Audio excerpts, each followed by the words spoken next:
Hey guys, so normally we are in the shop doing cars, but today we're out in the field doing some windows on a house. And the customer has brought us several cars over the years, and he's a big fan of 3M crystalline. So we're gonna do that same kind of film on his house.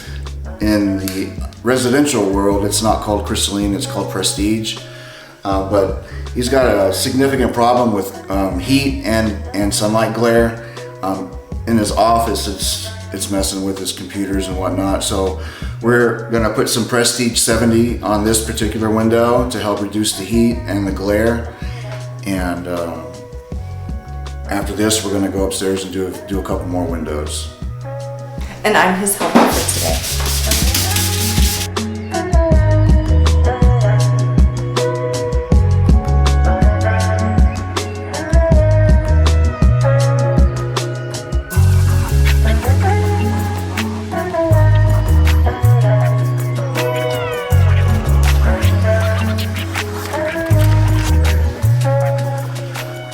Those two are done.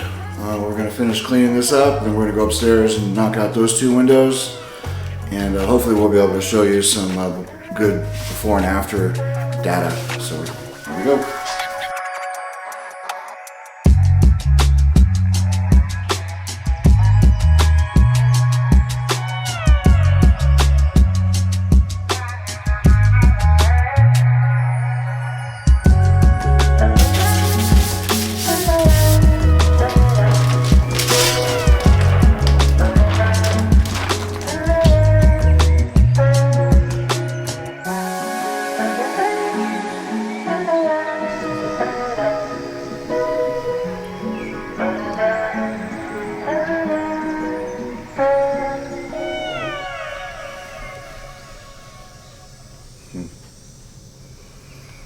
That's a significant reduction in energy.